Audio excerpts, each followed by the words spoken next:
Girassol Jornal, boa noite. Mortes nas estradas. 183 pessoas perderam a vida na Huila no período de janeiro a outubro, vítimas de acidentes de aviação. Urgências médicas. O Hospital Geral de Luanda atendeu nas últimas 72 horas mais de 3.000 pacientes. Destaque para vários casos de sarampo. O Orçamento Geral do Estado 2026, discussão na generalidade da proposta de lei teve início hoje na Assembleia Nacional. Sentença no Tribunal Supremo, o general Dino, condenado a 5 anos e 6 meses de prisão. No caso em que foi absolvido de todos os crimes, o general Copalipa. Presidente da República, João Lourenço, conferiu posse aos ministros de Estado e chefe da Casa Civil e da Administração do Território. Na Nigéria, homens armados sequestraram 25 estudantes e deixaram sem vida o vice-diretor em Kebbi. Girassol Jornal, segunda-feira, 17 de novembro. Vamos informar. Bem-vindos.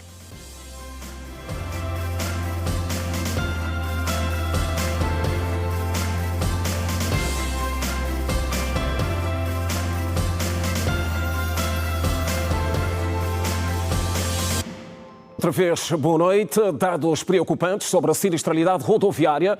Na província da Huila, 183 pessoas perderam a vida no período entre janeiro e outubro, vítimas de acidentes de aviação.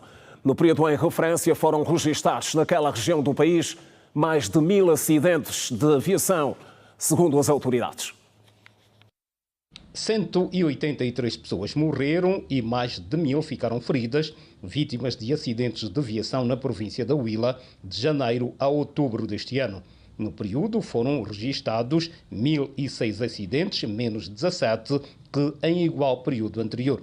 A informação foi avançada pelo 2º Comandante Provincial da Polícia durante a marcha de homenagem a vítimas de acidentes. No período de janeiro a outubro do corrente ano, a província da Huila registrou 1.006 acidentes, menos 17 em relação ao período anterior, que tiveram como consequência 183 mortos, menos 8, e 1.316 feridos, mais 168 que no período anterior. Ambrósio Cláudio realça que as colisões, atropelamentos e despistes, todos por falta de precaução dos utentes, foram as principais causas dos sinistros. As colisões entre veículos e motociclos tiveram destaque com 236 acidentes, 37 mortos e 259 feridos, seguindo-se os atropelamentos com 203 acidentes, 69 mortos, 184 feridos e os despistes com 176 acidentes, 32 mortos e 267 feridos. A vice-governadora para o setor político, social e econômico considera a sinistralidade rodoviária uma grande preocupação para as autoridades da província. A realidade da sinistralidade rodoviária em nossa província é uma grande preocupação permanente. Sabemos que os acidentes de aviação não apenas ceifam vidas, não apenas tiram a vida humana, mas também elas deixam marcas na vida das famílias, no tecido social, desestruturam a nossa economia e afetam, acima de tudo, as famílias, afetam as crianças que perdem os seus pais. Maria João Chipa Lavela garante que a prevenção é um ato de cidadania e deve continuar a ser a grande prioridade. Prevenir é um ato de cidadania, é um compromisso que deve ser de todos nós. Significa respeitar as normas, cuidar dos outros e cuidar de nós mesmos. O dia 16 de novembro em Benguela foi de reflexão em homenagem às vítimas das estradas. Uma marcha no âmbito do Dia Mundial em Memória das Vítimas das Estradas juntou governantes e membros da sociedade civil. Os participantes da marcha enquadrada no âmbito do Dia Mundial em Memória das Vítimas da Estrada percorreram várias artérias da cidade, onde apelaram aos automobilistas e não só, sobre os perigos nas estradas, uma atividade que contou com a presença do governador provincial de Benguela. Nós temos o maior número de incidência de sinistralidades nas vias rodoviárias, Benguela, Catumbela e Lubito. São os municípios mais afetados. Isso quer dizer que devemos concentrar todas as nossas atenções a esses municípios para reduzir os números de sinistralidades nas nossas estradas. Portanto, morrem pessoas que ficam incapacitadas fisicamente, temos que evitar isso. De acordo com dados do Departamento de Viação e Trânsito do Comando Provincial da Polícia Nacional, só de janeiro a outubro de 2025, cerca de 160 pessoas foram vítimas da sinistralidade rodoviária. 651 acidentes de viação que deram lugar a 165 mortos, 1.053 feridos. Portanto, é uma estatística que compreende o período de janeiro. Portanto, quando falamos de janeiro, estamos a falar de 25 de dezembro até outubro de 2025. Portanto, este é o balanço que se tem. É dizer que tivemos 239 atropelamentos, desses lamentar a morte de 44 pessoas por atropelamentos.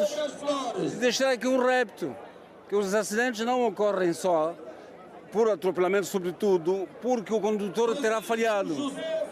Todos nós somos responsáveis por o acidente de viação. A adesão de participantes foi maior, apesar do sol ardente que se fez sentir no dia de domingo, com destaque para os cidadãos que já perderam seus familiares nas estradas. Por exemplo, excesso de lotação deve ser chamada a responsabilidade. A polícia de trânsito tem trabalhado nesse sentido e não só com as sensibilizações, porque qualquer uma infração tem a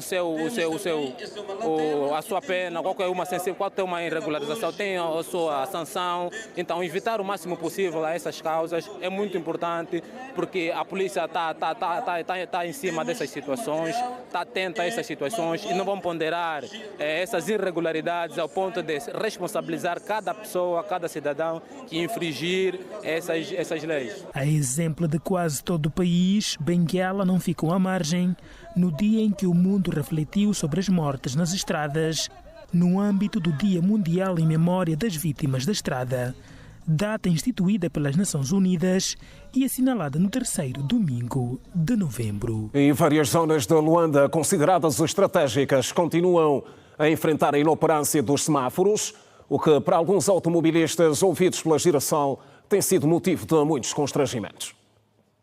O Largo da Independência, no 1º de maio, voltou a ter os semáforos operacionais depois de longos anos de inoperância.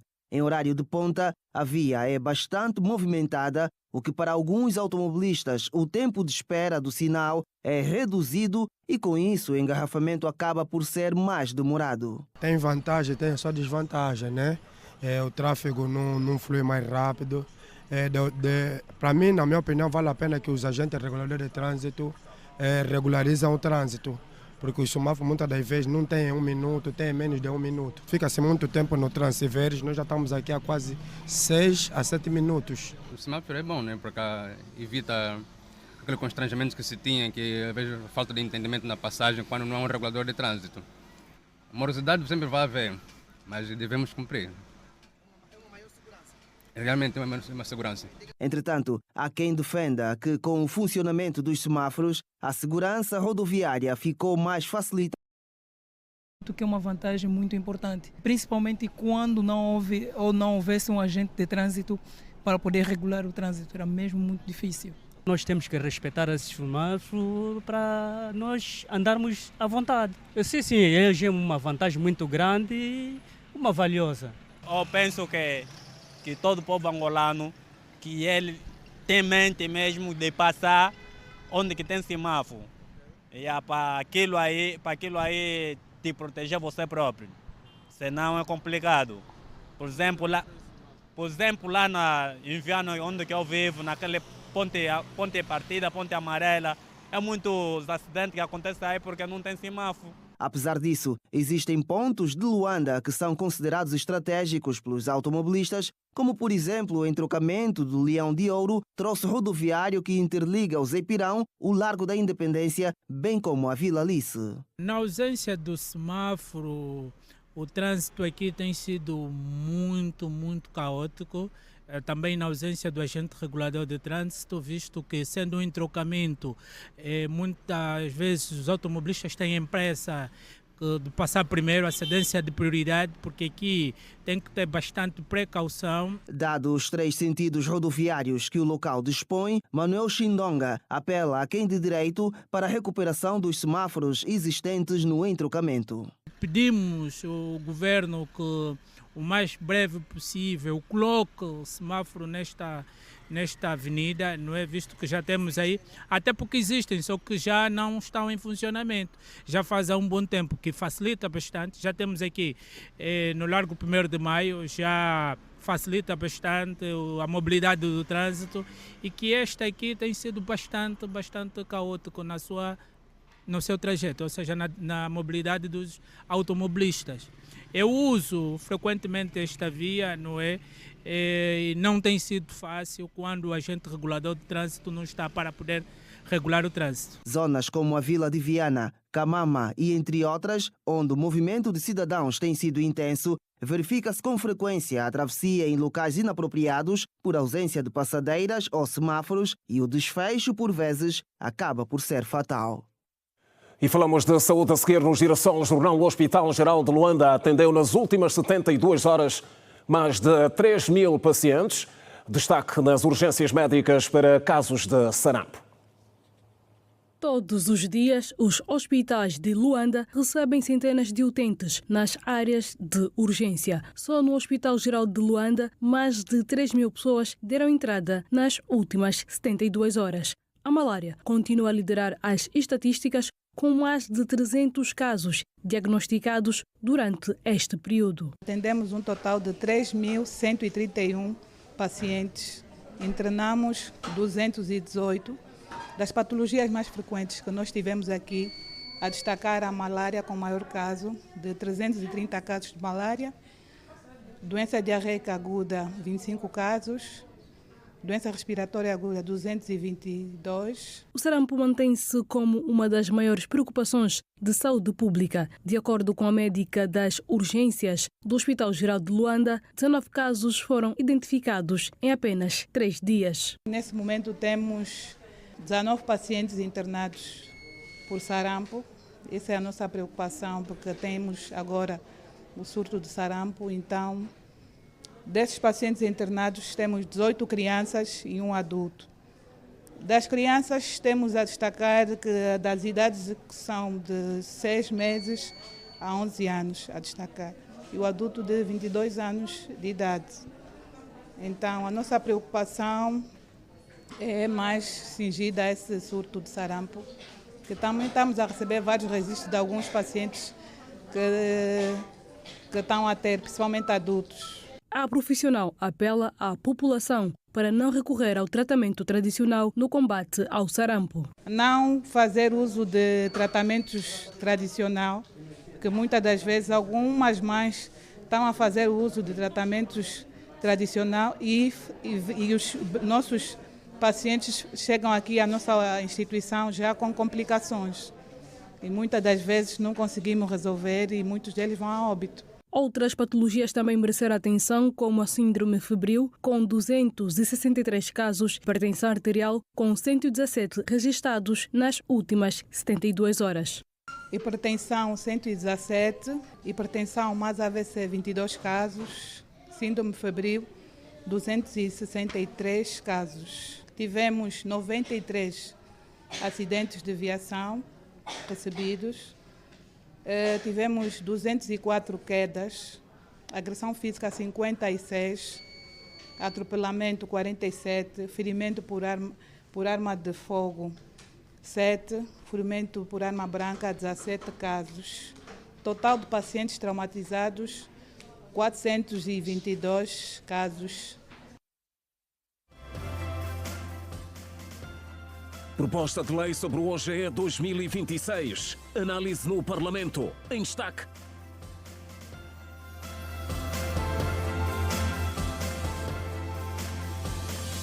E para ver mais à frente, o Tribunal Supremo absolveu o general Manuel Alder Vieira Dias Júnior Copelipa de todos os crimes públicos e condenou Leopoldino Fragoso do Nascimento, Dino, a 5 anos e 6 meses de prisão pela prática de crimes de que estava acusado. A sentença do mediático julgamento foi dita hoje. Depois de 8 meses de várias sessões de julgamento marcado por adiamentos, o Tribunal Supremo, durante a leitura do acórdão, sublinhou que, à data dos factos, os arguidos tiveram uma conduta que lesou o Estado angolano no período em que Angola se envolveu vários projetos de reconstrução nacional ligadas às centralidades. Alguns dos arguidos viu a absolvição de alguns crimes, uma vez que eram tipificados na lei antiga. Tal é o caso do general Copelipa, absolvido de todos os crimes. E reunidos em conferência em nome do povo, acordam em a linha A, absolver o arguido Manuel Alder Vieira Dias Júnior, também conhecido por Copelipa, dos crimes de peculato, previsto e punível pela conjugação dos artigos 313, 437 e número 5 do artigo 421, todos do Código Penal de 1886. Do crime de burla por defraudação, previsto e punível pela conjugação dos números 1, 2 e 3 do artigo 451 e número 5 do artigo 421, ambos do Código Penal de 1876. Enquanto que o general Leopoldino do Nascimento, Fernando dos Santos e Yayung, incluindo as empresas, foram apenas absolvidos dos crimes de associação criminosa e obrigados ao pagamento de uma indemnização de 3 milhões de dólares ao Estado angolano e a perda dos seus bens apreendidos a favor do Estado. Quanto aos arguidos Leopoldino Fragoso do Nascimento, Ai Minguiu, Fernando Gomes dos Santos, vão absolvidos do crime de associação criminosa, previsto e punível pelo artigo 8º da Lei número 3/14, de 10 de fevereiro, Lei dos crimes subjacentes ao branqueamento de capitais por falta de suporte fático. Vai o arguido Leopoldino Fragoso do Nascimento, condenado nas seguintes penas parcelares: 5 anos de prisão pelo crime de burla, 1 ano de prisão pelo crime de falsificação de documento, 6 meses de prisão pelo crime de tráfico de influência, 4 anos de prisão pelo crime de branqueamento de capitais, em cúmulo jurídico condenado na pena única de 5 anos e 6 meses de prisão efetiva. Inconformados com a decisão, a defesa dos condenados apresentou recurso e este tem efeitos suspensivos da sentença. O meu requerimento vai nesse sentido, do tribunal arbitrar uma caução, pagar-se a caução para que haja o efeito suspensivo. Vimos no acórdão é o tribunal a fazer recurso as supostas declarações foram prestadas em instrução preparatória para fundamentar a decisão. Só isso por si já torna o acórdão nulo, porque as testemunhas estiveram aqui, as testemunhas foram ouvidas, foram interrogadas num processo contraditório e as testemunhas disseram aquilo que sabiam e aquilo que conheciam. E o que o tribunal fez foi dizer que não considera o que as testemunhas disseram e acabou por dizer que vale a pena aquilo que foi dito entre 4 paredes. Os arguidas interpuseram recurso e agora vamos discutir em sede do plenário do Tribunal Supremo. O processo número 38/2022, que teve início no dia 10 de março deste ano, contou com mais de 30 declarantes. Ora bem, o assunto de traz de volta ao Girassol Jornal o jurista Nilton Capalo. Bem-vindo, Dr. Nilton, de volta ao Girassol Jornal para olharmos então para este mediático julgamento. É o desfecho que se esperava. Boa noite para si, boa noite extensivo também para os nossos telespectadores. Bem, de facto, não é o que se esperava, porque, na verdade, a dado momento, muito se falava sobre a questão da insuficiência de provas em sede do mesmo processo. Tanto é que, no dia 13 de outubro, conseguimos verificar que o Ministério Público acabou, no entanto, requerendo, em sede das alegações, que fossem, no entanto, retiradas as acusações que pesavam supostamente sobre o general Copelipa. E, claro, olhando nessa perspectiva, dúvidas não restam que houve, no entanto, aqui um certo ignorar de todos os elementos que poderiam ser carreados para a descoberta da verdade material. E tem se tornado, nos últimos tempos, de praxe que processos chegam para a fase judicial com insuficiência de provas.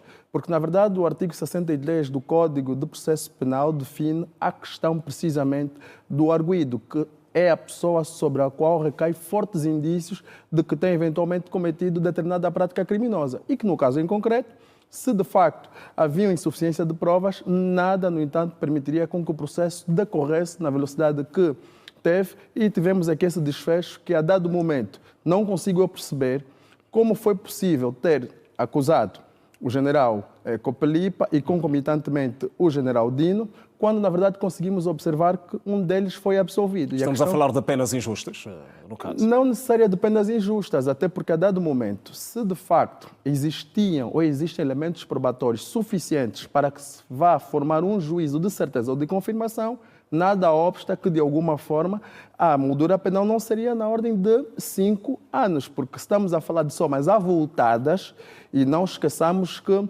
eles vêm arrolados nesse processo em virtude da responsabilidade que tinham na altura do ex-chefe de Estado, já o malogrado José Eduardo dos Santos, porque, na verdade, se verificava que era sobre os mesmos que recaía a responsabilidade da reconstituição ou reconstrução nacional, e, claro, eram responsabilidades muito acentuadas, e volta e meia, se na verdade houve algum processo, de certeza que ele não iniciaria e culminaria conforme nós conseguimos observar. O recurso, Dr. Nilton, o recurso suspende toda a sentença, incluindo a do general Copelipa? Bem, a questão que se levanta é esta. O recurso vai, sim, de facto, suspender. O recurso não vai, em circunstância alguma, atendendo aqui o princípio da ampla defesa e o princípio da igualdade processual, vai, no entanto, se requerer de alguma forma que seja reapreciada a decisão. Há, na verdade, aqui a observância de um tribunal de primeira instância, muito embora atualmente o Tribunal Supremo é tido como tribunal adequado, mas neste contexto, atendendo às figuras que estão envolvidas, estamos a falar de PEPs, que são as pessoas politicamente expostas, estes sim devem, no entanto, ser julgados através deste tribunal. E olhando nessa perspectiva, dúvidas não restam que, com a interposição do recurso, conforme define o artigo 470 e seguintes do Código de Processo Penal, que vai, no entanto, suspender a decisão com efeito. Logo, a decisão vai ser reapreciada para que, de alguma forma, vai-se, no entanto, identificar se a decisão que foi tomada é a mais acertada. E há grandes probabilidades de se mudar a decisão? Eventualmente. Isto porquê? Porque, na verdade, mesmo que não houvesse interposição de recurso da parte da defesa do general Dino e os demais arrolados nesse processo, atendendo à questão de ser um processo-crime comum, que a moldura penal é igual ou superior a 3 anos, por dever de ofício, o Ministério Público deveria, no entanto, interpor recurso. E, no caso em concreto, mesmo que não fosse a defesa, conforme fiz referência, poderiam, no entanto, através do Ministério Público, se observar nessa questão. Agora, há uma questão que não se pode aqui negar, que esta decisão pode ser reapreciada, pode ser alterada, pode ser modificada ou pode ser extinta, onde poderá-se, eventualmente, verificar a absolvição do general Dino. Porque nós conseguimos aqui observar em outros processos, como foi o caso recentemente de Joaquim Sebastião, o mesmo foi absolvido na instância, muito embora agora verificamos a questão do recurso, mas a questão do recurso tem a ver com a tramitação processual, que é um procedimento normal, atendendo o facto de que existem recursos ordinários e recursos extraordinários. O artigo, precisamente 67, da nossa Constituição define a garantia do processo criminal e, precisamente no seu artigo 6º, ou melhor, no seu número 6º, vem, no entanto, definir que, em caso de condenação, tem a prerrogativa os detidos ou, precisamente, os condenados de interporem recurso para que a decisão seja reapreciada. Dr. Nilton, está também em jogo a perda de bens. Como é que isso se pode efetivar em função da cotitularidade? Este aqui é um grande problema que nós temos, até porque é do nosso conhecimento que no ano de 2021, através do Decreto Presidencial 69/2021, surgiu, na verdade, este decreto com a perspectiva de que todos aqueles bens que tenham, eventualmente, determinados cidadãos implicados em processos crimes, cujo a obtenção desses bens são de origem duvidosas, esses perderiam-se a favor do Estado. Ou seja, quando se despletou o processo de recuperação de ativos e de passivos, foi-se, no entanto, verificar que 10% daquelas que eram as comparticipações dos órgãos da administração da justiça, falo precisamente dos tribunais, falo precisamente da procuradoria, estes, por seu turno, tinham aqui essa prerrogativa. Mas não esqueçamos que no ano de 2022, este decreto presidencial foi declarado como inconstitucional. Logo, há muitos bens destes arguidos que já passaram para as esferas de outros. O que até certo ponto é um paradoxo, porque na verdade o Tribunal Constitucional, quando veio se pronunciar relativamente ao acórdão, que vem, no entanto, declarar inconstitucional, verifica-se que os efeitos são ex tunc e não ex nunc, ou seja, dito em termos mais práticos, que com a declaração deste acórdão, pressupõe dizer que os efeitos que foram produzidos ficam para trás e só a partir do momento que este acórdão foi, no entanto, publicado é que vai surtir os efeitos pretendidos. Aqueles que já se perderam a favor do Estado e de terceiros, que vai ficar nessa perspectiva. Mas é uma problemática que nós vamos ter, isto porque, admitindo a mera hipótese, não esqueçamos que o recurso que foi interposto para o plenário é susceptível de alterar a decisão. Vamos supor que o general Dino seja absolvido da instância. E se não for, ele ainda tem a prerrogativa de avançar com um recurso de revisão da sentença, que é um recurso extraordinário. Agora, ele também tem a prerrogativa de avançar com um recurso extraordinário de inconstitucionalidade para o Tribunal Constitucional, conforme define o artigo 49 da Lei 3/7, 17 de junho, que é precisamente a lei orgânica do processo constitucional. E se um desses recursos, Dr. Newton, for o general Dino absolvido, como é que ficam os bens? Essa é a questão. Se for absolvido, automaticamente a decisão vai, de alguma forma, permitir com que todos aqueles bens que ainda são susceptíveis de voltarem para a sua esfera, estes, no entanto, vão lhes ser entregues. Muito embora acho pouco provável, porque supostamente houve uma entrega voluntária dos mesmos, mas é aqui onde eu tenho estado a chamar a atenção que o grande problema que nós às vezes enfrentamos a nível da nossa administração da justiça é que, de forma precipitada, determinados órgãos, tão logo se despoleta o processo, divulgam informações que volta e meia depois caem por terra, porque o artigo 98 do Código do Processo Penal vem, no entanto, definir o segredo de justiça.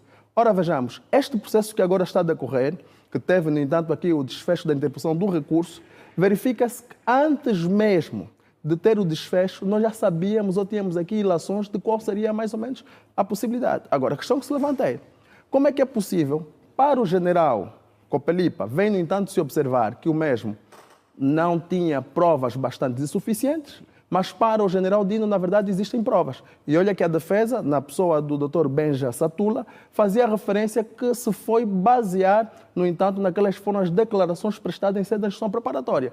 E um facto curioso, as testemunhas estiveram presentes, fizeram as suas declarações e deixaram claro e evidente que, de facto, não é o que se diz. Agora, a questão que se leva é, por que é que se produziu provas?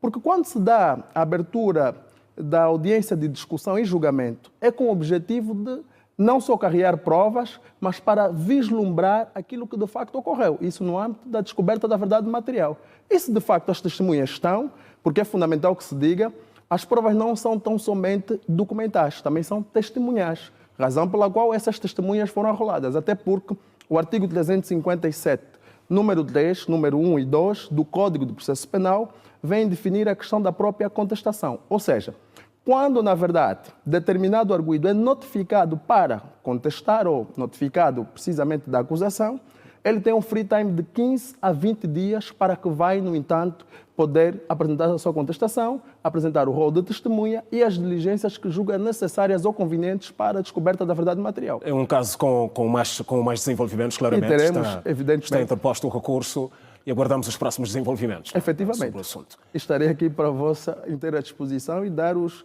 esclarecimentos subsequentes. Contamos com o Dr. Newton e continuação de bom trabalho. Eu agradeço retributivamente. Ora bem, o Presidente da República, João Lourenço, conferiu hoje posse aos novos ministros de Estado e chefe da Casa Civil e da Administração do Território, nomeadamente Dionísio da Fonseca e Daniel Félix Neto. Ainda nesta segunda-feira, o chefe de Estado recebeu em audiência o Ministro de Estado e membro da família real dos Emirados Árabes Unidos, com quem abordou questões ligadas ao fortalecimento da cooperação. É a continuidade de um processo iniciado na última semana com a respectiva exoneração dos cargos que exerciam e a nomeação para os quais foram esta segunda-feira empossados. Trata-se de Dionísio Manuel da Fonseca, mestre em Direito pela Universidade de Aberdeen e licenciado em Direito pela Faculdade de Direito da Universidade Agostinho Neto, que chega à Casa Civil da Presidência da República em substituição de Adão Francisco Correia de Almeida, que neste mesmo dia assumiu a presidência da Assembleia Nacional. Nomeado e empossado pelo Presidente da República, Dionísio da Fonseca foi entre 2022 e 2025 ministro da Administração do Território, tendo sido igualmente vice-governador de Luanda para o setor político e social de 2019 a 2022. No Salão Nobre do Palácio da Cidade Alta, Dionísio da Fonseca jurou cumprir o que recomenda a Constituição da República de Angola. Quem também muda de endereço é o engenheiro de Minas, formado pela Universidade Luís Conde, Daniel Félix Neto, que até recentemente foi governador da Lunda Sul, cargo que ocupava desde 2018. O antigo administrador municipal de Saurimo sabe dos desafios que tem pela frente e promete tudo fazer para respondê-los com êxito. Estamos preparados para este desafio que nos foi dada para conduzir os destinos do Ministério do Território, por aposta feita pelo camarada Presidente. Realmente tudo faremos para que esta confiança seja traduzida em êxito e nos tornarmos bons auxiliadores do Sua Excelência Sr. Presidente da República. Portanto, estamos totalmente preparados para que a nossa missão seja coroada de êxito, naturalmente não sozinho, porque somos uma equipa, nós vamos articular com todos que lá já estão a nível do Ministério e também estreitarmos mais a nossa relação com a governação local. Como sabe que nós temos esta responsabilidade de forma transversal em articularmos com os órgãos da administração local e não só. Daniel Félix Neto refere que quer trabalhar com todos para a melhoria da gestão territorial. Contando com todos, inclusive com a imprensa, naturalmente, para podermos fazer com que todo aquele processo que norteia o bom funcionamento da administração do território seja visto e seja implementado para que nada possa estar de fora. Mas, em primeira linha, vamos entrar na casa, vamos conhecer a casa, vamos nos familiarizar com todo o processo a nível da estrutura e todos os diplomas legais que regem o funcionamento da administração do território e vamos fazer tudo quanto tiver ao nosso alcance, mas na verdade é injetarmos ações novas, injetarmos dinâmicas e fazermos com que a administração pública seja uma realidade para todos nós. O Presidente da República, João Lourenço, vê na indicação dos dois governantes uma medida que reforça a sua aposta na juventude. Nós temos vindo a valorizar e a apostar muito no género, mas também na juventude, porque acreditamos que a juventude tem um grande potencial para servir o país, não apenas hoje, como no futuro. E eis a razão porque entendemos nomear dois jovens para cargos que reputamos de muito grande importância neste executivo angolano. Esperamos que não nos vão defraudar. Acredito que não. A posse dos novos ministros foi testemunhada por ministros, secretários do Presidente da República e outras entidades. Depois, o Presidente João Lourenço concedeu audiência ao Sheikh Shakbot bin Nahyan Al Nahyan, ministro de Estado e membro da família real dos Emirados Árabes Unidos. O conteúdo da conversa não foi divulgado, mas ao que se sabe, no centro do diálogo esteve o reforço das relações de cooperação entre os dois Estados.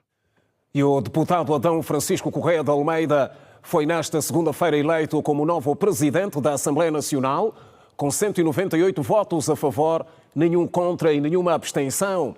Aconteceu durante a primeira reunião plenária ordinária da 4ª sessão legislativa da 5ª legislatura.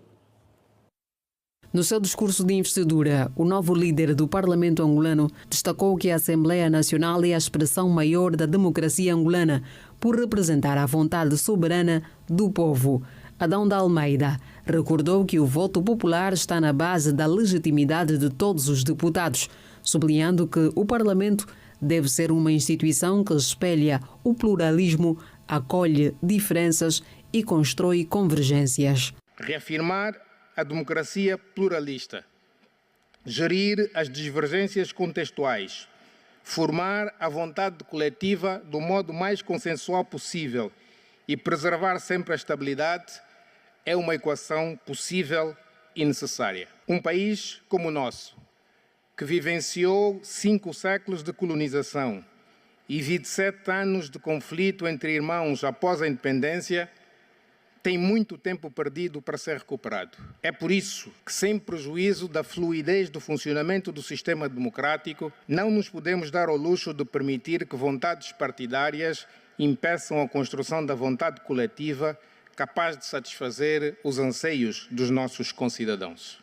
Ao assumir a presidência, evocou o legado dos antigos dirigentes da Casa das Leis, destacando de forma especial a antecessora Carolina Cerqueira, a primeira mulher a ocupar o cargo, que descreveu como um exemplo de empenho, patriotismo e dedicação à República. A melhor forma de honrar esta confiança é agir sempre com equidistância, isenção e imparcialidade, como mandam a Constituição e a lei. É agir sempre para dignificar e elevar a imagem e o bom nome da nossa Assembleia Nacional.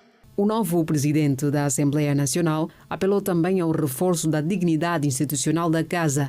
Disse, por isso, ser essencial que o Parlamento cumpra com as suas responsabilidades constitucionais, respeitando o princípio da separação de poderes, mas sem abdicar do papel fiscalizador sobre o Executivo.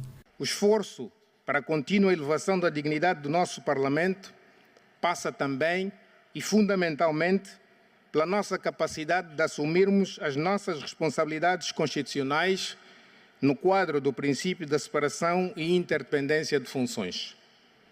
Assumir as nossas responsabilidades é não ousar fazer mais do que a Constituição permite, nem aceitar fazer menos do que a Constituição orienta.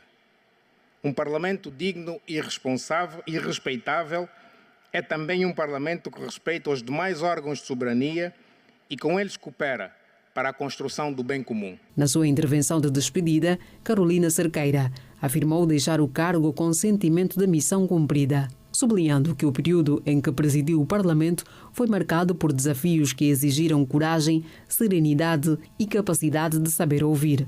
A experiência adquirida neste período moldou-me de forma indelével. Cresci como dirigente, como servidora do Estado e como pessoa. Aprendi que a verdadeira liderança se faz com firmeza, mas também com humanidade, com a coragem de decidir, mas igualmente com a humildade de saber escutar uns e outros. A agora presidente cessante destacou que a experiência a transformou como uma dirigente servidora do Estado e como pessoa, e enfatizou que a liderança se constrói com firmeza, mas também com humanidade e humildade. Nestes 3 anos, fortalecemos não apenas os pilares internos da nossa Assembleia, mas também a sua projeção externa. A diplomacia parlamentar atingiu novos patamares. Reforçamos parcerias regionais, ampliamos o diálogo com as organizações internacionais e fizemos da Assembleia Nacional uma voz mais ativa e respeitada no concerto das nações, ao assumir altos cargos parlamentares de responsabilidade a nível da região africana. Até a sua eleição, Adão Francisco Correia de Almeida exercia funções de Ministro do Estado e chefe da Casa Civil do Presidente da República. Jurista de formação, Adão de Almeida é mestre em Direito e professor universitário de Ciência Política e Direito Constitucional.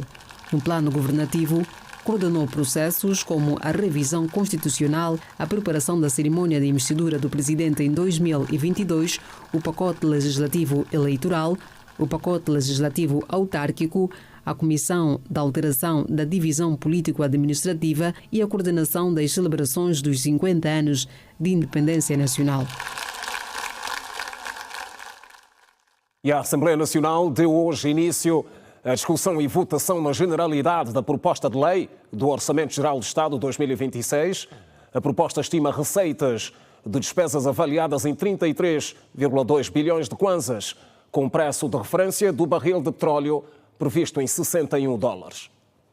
A proposta do Orçamento Geral do Estado para 2026 estabelece 4 prioridades estratégicas. No setor social, o foca-se na saúde, educação e habitação. No âmbito dos rendimentos, estão previstos aumentos salariais na função pública e a redução da carga tributária sobre os trabalhadores. Procuramos assegurar que o setor social fosse protegido e que o envelope de despesas não só reduzisse, mas que em determinadas funções e categorias de despesa, inclusive, aumentasse. De modo que cuidamos da manutenção de escolas e unidades hospitalares, prevendo um valor significativamente superior para assegurar que as infraestruturas que já construímos possam manter-se operacionais e a bom serviço dos cidadãos, 211 mil milhões de kwanzas apenas para manutenção, manter o Programa Nacional de Alimentação Escolar, 238 mil milhões de kwanzas, calibragem da verba associada à capacidade financeira para o efeito. Estamos a prever 195 mil milhões de kwanzas para a construção e reabilitação de escolas em todo o território nacional.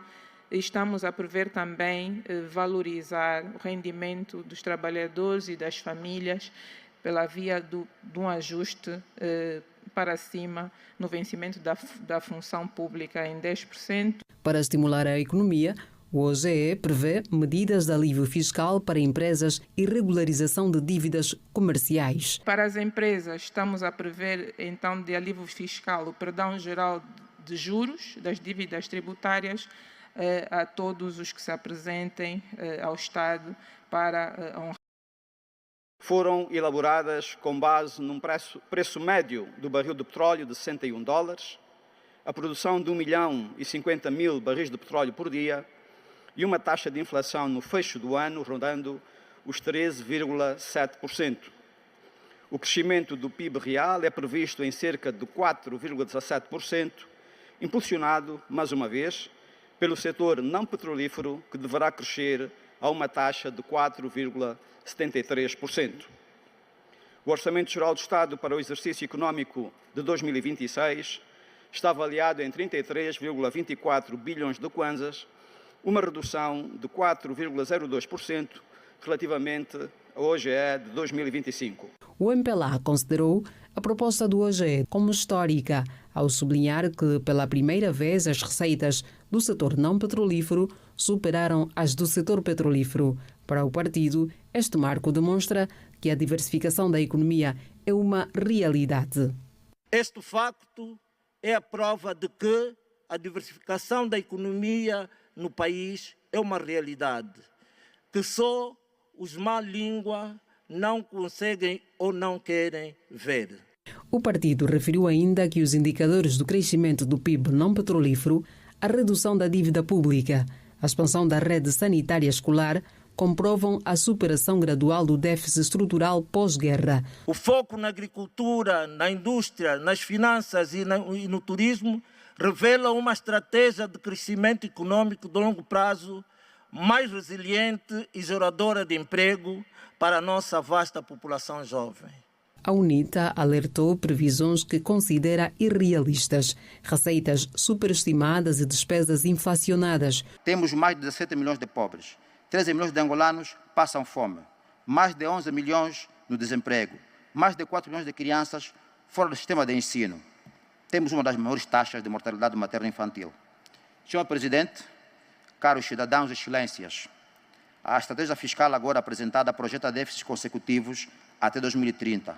Isto significa que o Estado continuará a gastar mais do que arrecada. As declarações políticas constaram da abertura da segunda reunião plenária ordinária da 4ª sessão legislativa da 5ª legislatura da Assembleia Nacional, que visou a discussão e votação na generalidade da proposta de lei que aprova o Orçamento Geral do Estado para o exercício econômico de 2026. É o Girassol, jornal com o melhor da informação, segunda-feira. Seguimos para o primeiro intervalo da noite. Voltamos dentro de instantes. Até já.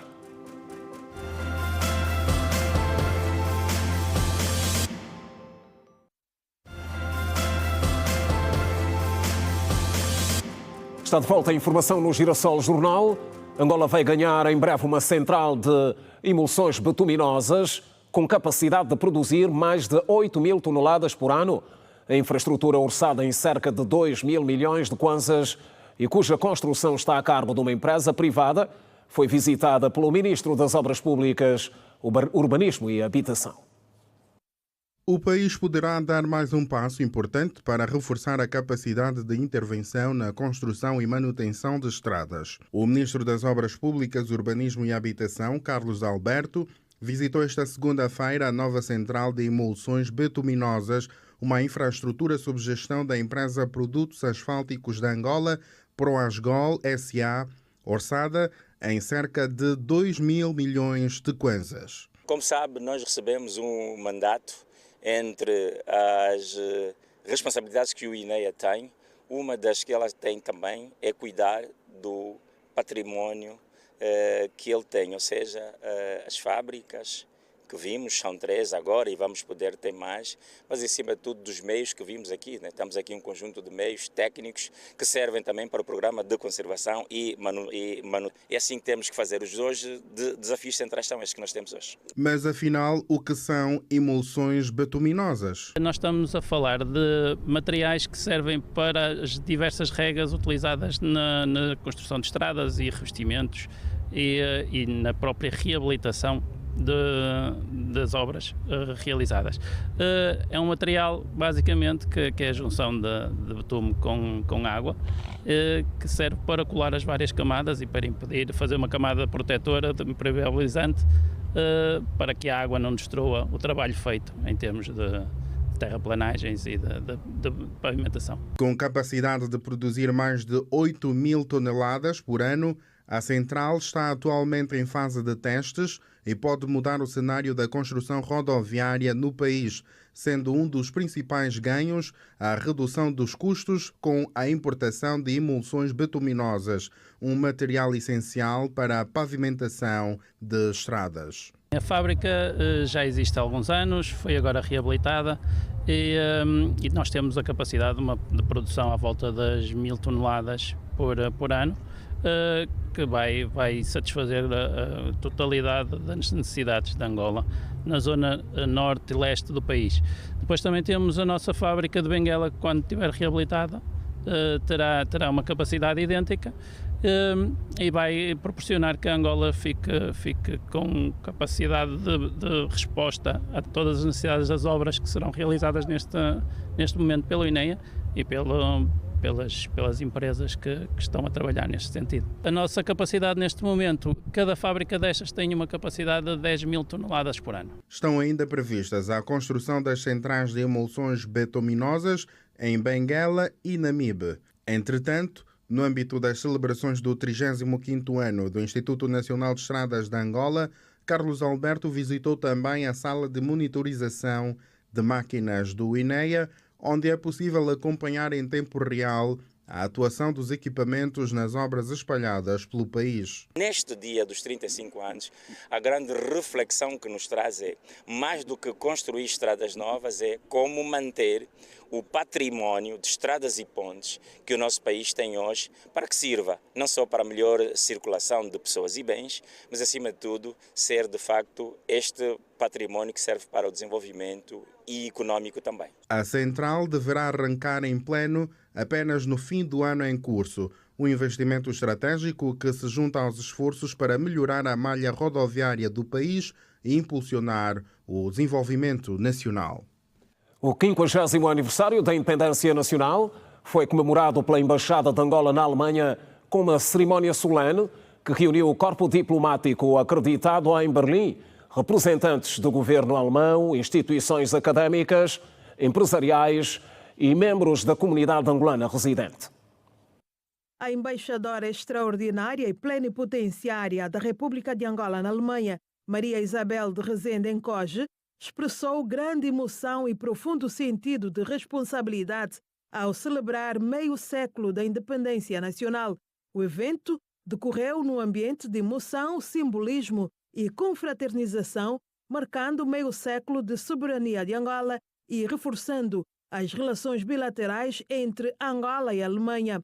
A embaixadora evocou os heróis e mártires da pátria, recordou os símbolos da bandeira nacional e reafirmou o compromisso de Angola com a paz, justiça e o desenvolvimento e prestou homenagem aos países e povos que apoiaram Angola durante a luta de libertação, com destaque para Cuba, a antiga União Soviética, a República Democrática Alemã e várias nações africanas, como Congo, Zâmbia, Tanzânia, Guiné-Bissau, Argélia e Moçambique.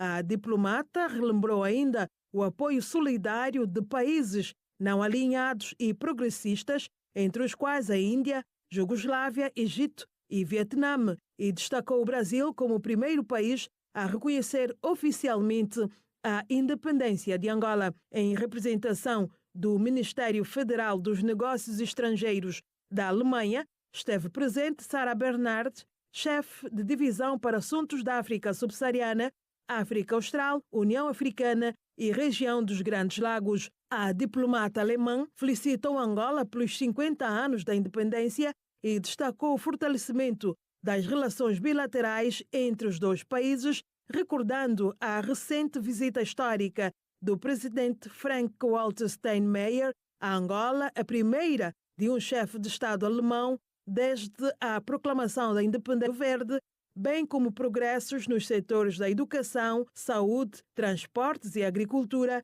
com a assinatura de novos instrumentos jurídicos de cooperação.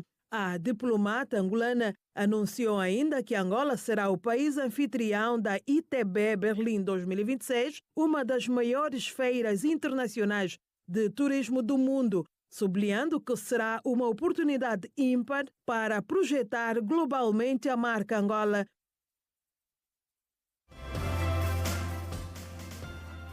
Palancas Negras. Preparativos face ao amistoso frente à Zâmbia. Em destaque.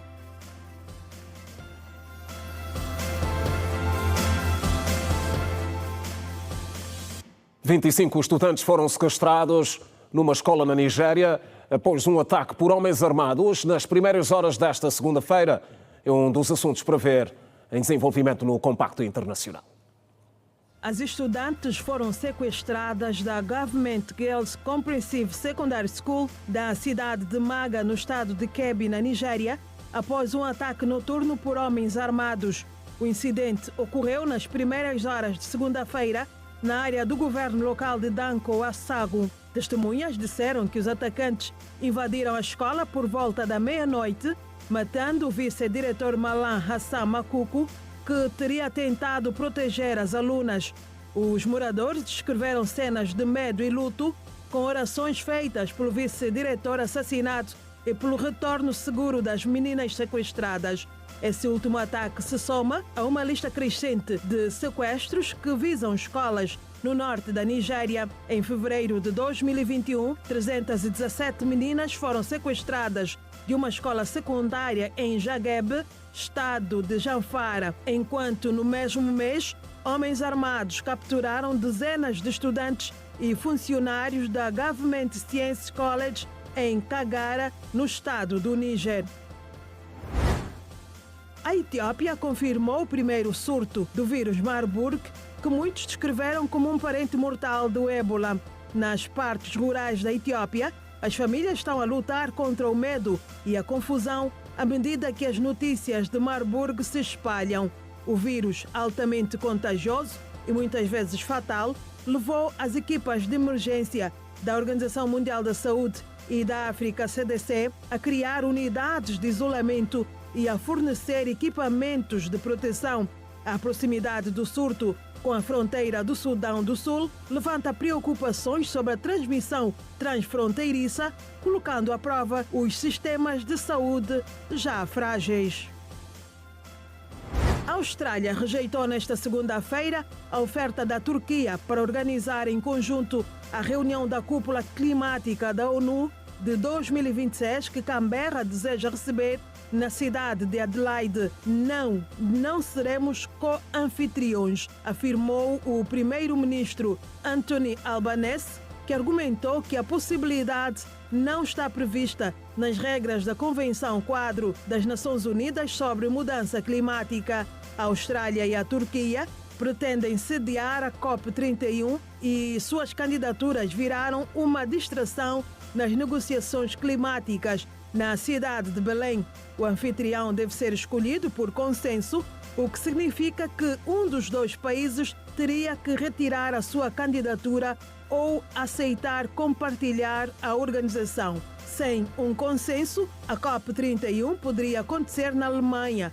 A Austrália apresentou a proposta de organizar a próxima reunião da cúpula do clima na cidade de Adelaide, em conjunto com as ilhas vizinhas do Pacífico, para chamar a atenção para esta região do mundo, muito afetada pelas mudanças climáticas.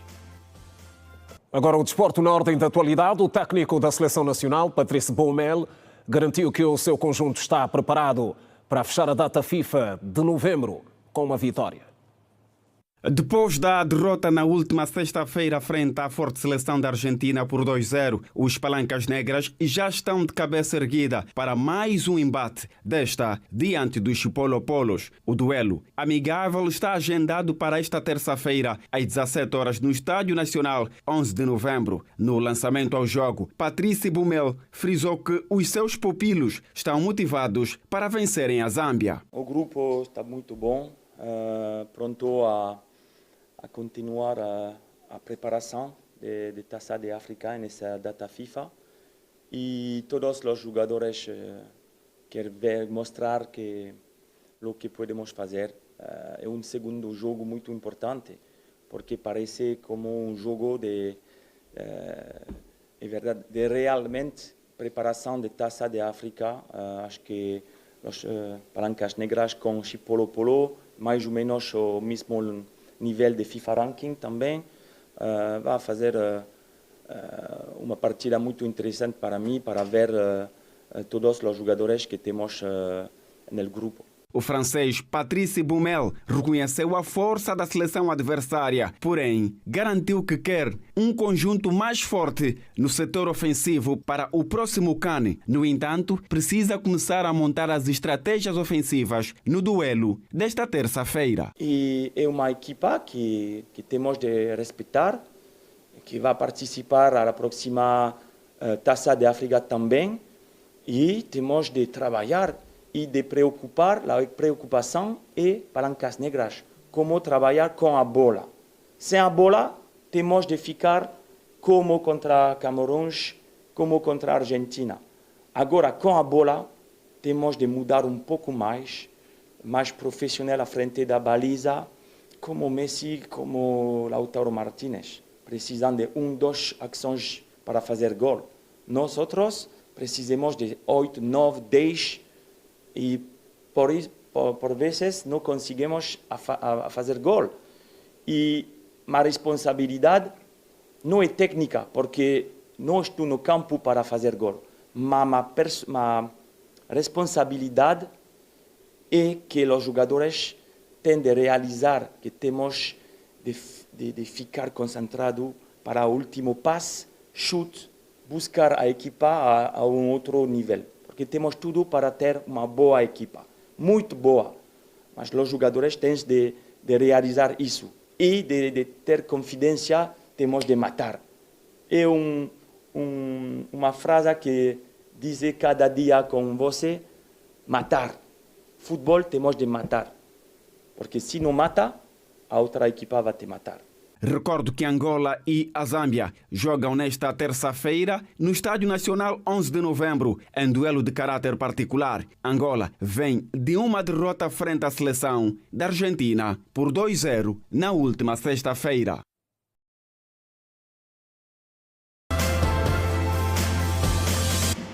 Já de volta outra vez, boa noite. O Comitê Provincial do MPLA, a nível de Luanda, realizou nesta segunda-feira um seminário sobre disciplina, ética e integridade, com vista a um melhor alinhamento dos membros na filosofia de trabalho do partido.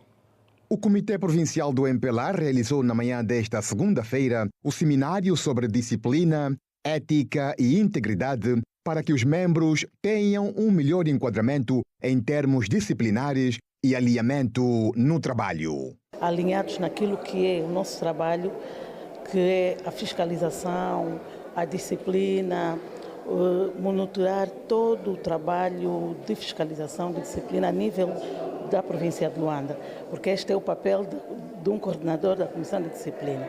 Dizer também que este seminário está a ser feito a nível provincial, agora já foi feito a nível nacional e nós vamos disseminar até os municípios. Portanto, o objetivo principal é mesmo ter um alinhamento em termos de disciplina, de trabalho, enquanto Comissão de Disciplina e Auditoria. Alguns camaradas não têm tido um comportamento adequado, mas a seu tempo nós chamamos a atenção e não despleta até um processo disciplinar. Vai até um processo de inquérito, uma averiguação e se resolve até ali, porque esse é mesmo o nosso papel, a fiscalização dos processos, a tramitação destes processos e a emissão de pareceres. E assim foi a edição de segunda-feira do Girassol Jornal. É sempre um prazer contar consigo. O próximo encontro acontece amanhã à mesma hora, 19h45. Votos de continuação de boa noite. Até amanhã. Não perca a seguir Girassol Debate. Passe bem.